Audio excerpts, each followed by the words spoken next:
Hello साथीहरु सबैजना सन्चै हुन्छ होला स्वागत छ आजको यस नयाँ भिडियोमा। आजको यस नयाँ भिडियोमा आज हामी क्लास 12 को नेपालीको मोडल क्वेशन लिएर आएका छौं विथ सल्युसन जुन एनईबी ले दिएको मोडल क्वेशन हो। नेपाल राष्ट्रिय बोर्डले दिएको मोडल क्वेशन हो हैन। यो चाहिँ मोस्ट इम्पोर्टेन्ट मोडल क्वेशन रहेको छ जुन हजुरको फाइनल एक्जाममा चाहिँ आउने गर्दछ। मैले दिएको हरेक मोडल क्वेशन एकदमै महत्त्वपूर्ण इम्पोर्टेन्ट नै रहन्छ। र अब चाहिँ ढिला नगरिकन सुरु गरौँ भन्दा पहिले हजुर च्यानललाई सब्स्क्राइब गरिदिनु होला। भिडियो कस्तो लाग्छ यदि राम्रो लागेमा लाइक कमेन्ट शेयर गर्न पनि नभुल्नु होला र आफ्ना साथीहरुलाई पनि यो एकदम धेरै शेयर गरिदिनु होला।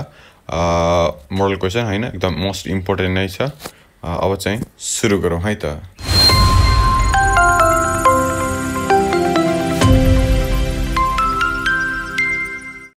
सो साथीहरु अब चाहिँ सुरु गरौँ र क्लास 12 नेपाली मोडल क्वेशन 2081-82 र विषय कोड 0021 भने एनईबी ले दिएको क्वेशन नै हो यो र समय 3 घण्टा दिएको हुन्छ भने हजुरलाई पूर्णांक चाहिँ हजुरलाई 75 मार्क्स दिएको हुन्छ।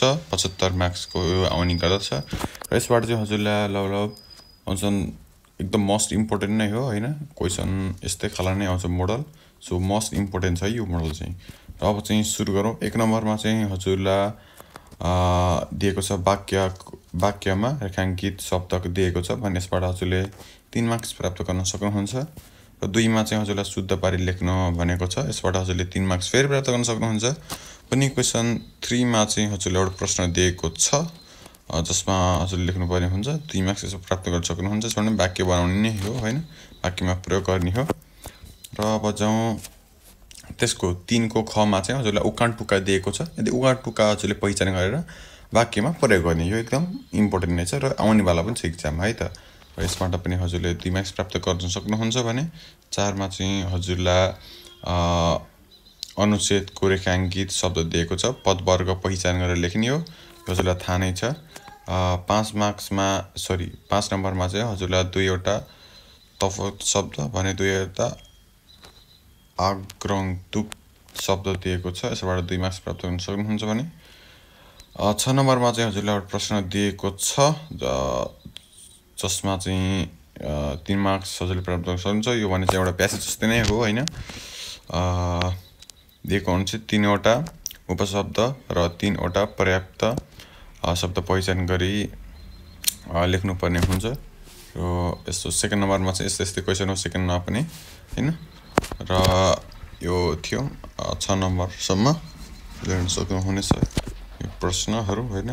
अब चाहिँ 7 नम्बरमा चाहिँ हजुरलाई फेरि प्रश्नको उत्तर लेख्नु भनेको छ भने शब्द रेखांकित पद वर्ग कारण पहिचान गरी लेख्नु पर्ने हुन्छ।